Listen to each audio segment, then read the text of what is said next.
Hi guys, welcome back to the channel. So, Organic of the Day OOTD episode 5, synthesis involving alkene and also chemical test of alkane versus alkene. Okay, so this is a question saying that dehydration of compound secondary alcohol B, secondary alcohol, produce compound C. D is the isomer of alkane with the molecular formula of C16, 6H14, which possesses a quaternary carbon. The reaction scheme that involve B, C, D is shown below. So dia sudah tunjuk reaction scheme di sini, very clear here. Apa yang kita kena buat adalah kita kena suruh check apakah structure B, C, D. Okay. So kita mulakan dulu lah. So kita tahu bahawa the only clue yang kita ada di sini adalah we know for the fact that this is secondary alcohol. Okay. So kita tahu juga satu lagi, mereka ni semua berkait-kait tau, ni menghasilkan ini. So maksudnya ini mesti ada something. Okay, alkene. Kita tahu ini alkene. Okay. Alright, and then kita tahu yang ini pula datang daripada sini kan. So that means dia mesti apa cakap? Dia adalah alkane. Okay, dan alkane ini dia cakap mesti ada quaternary carbon. So must have quaternary carbon. So quaternary carbon. Let me just remind, quaternary carbon tu adalah yang macam ni, ada 4 karbon attach kepada dia. Itu quaternary carbon. So kalau sudah struktur asal dia mesti ada 4 macam ni. Kita sekarang kita tengok alkane kita ni, ini yang paling jelas antara semuanya, inilah paling jelas. This alkane ada 6 karbon tau. So kalau sudah 4 mesti ada begini. That means, 4, 1, 2, 3, 4, 5 sudah di sini guys. Sekarang tinggal tambah berapa? Tinggal tambah 1 je lagi. So that means ada satu lagi carbon extract, maybe di sebelah kiri boleh, sebelah kanan boleh. Let's kita buat di sebelah kanan. So that means this is the structure of the alkane. So this carbon here adalah quaternary, and then ada extra satu carbon lagi. So total carbon dia adalah 1, 2, 3, 4, 5, 6. So that's why kita dapat structure seperti ini yang kawan kita tulis ini. So therefore this is the correct answer. Okay, and then kita tahu bahawa this alkane datang daripada alkene yang ada C6H12.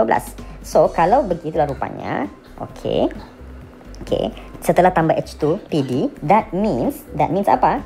Okay, dia punya double bond boleh jadi di sebelah mana? Tidak mungkin di sini kan, tidak mungkin di sini. Kenapa tidak mungkin di sana? Sebab kalau di sini sudah terlebih dia punya bond.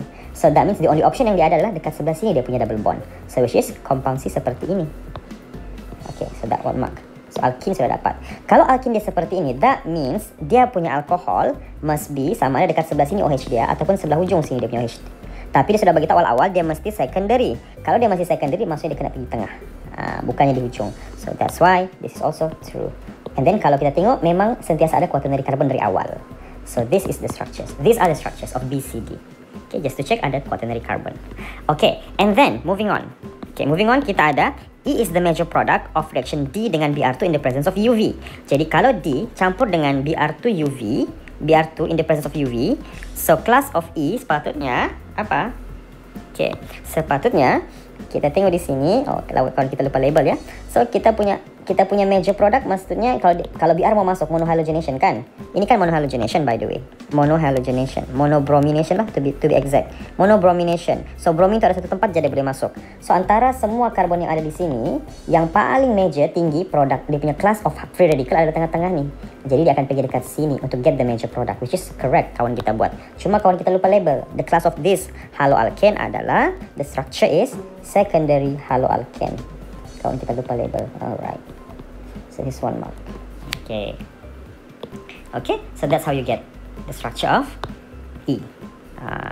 Okay, and then moving on, kita ada B, question B. Cyclohexane and cyclohexene are cyclic hydrocarbons. Both have different chemical properties. Obviously, satu hexane, satu hexene. Okay, alkane dan alkene. So that's why kita mau tengok chemical test. Suggest a chemical test to distinguish between cyclohexane and cyclohexene. So ada beberapa test sebenarnya. Okay, saya bagi clue. Kita boleh guna bromine test. Okay, satu lagi kita boleh guna Bayer's test. Okay, so dalam kes ini kawan kita bagi bromine test betul. Okay, bromine test ni pula ada dua jenis. Sama ada pakai solvent CH2Cl2 atau bromine test guna solvent water. Yang penting mesti letak, kalau pakai CH2Cl2 mesti letak condition dark. Kenapa kita kena letak dark? Sebab kalau tidak letak dark, takut-takut cyclohexane kita pun akan react juga. So to make sure this cyclohexane tidak react, kita mesti letak condition dark. Baru kita dapat no observable changes there. So equation ini satu marka. Okay, name of test satu marka. Ratio of bromine remain unchanged. Okay, satu marka. And then untuk alkene, cyclohexene dia react. Yes, dapat satu marka. And then reddish brown of bromine decolorized ataupun turns colorless pun boleh. That's how you get 5 marks. Nama test, name of test, equation, observation. So untuk chemical test, make sure ada N NEO. What is NEO? Name of test, equation of test, and observation. Okay, mesti ada 3 komponen.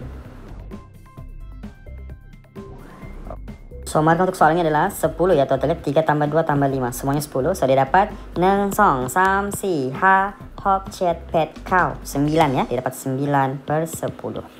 Alright.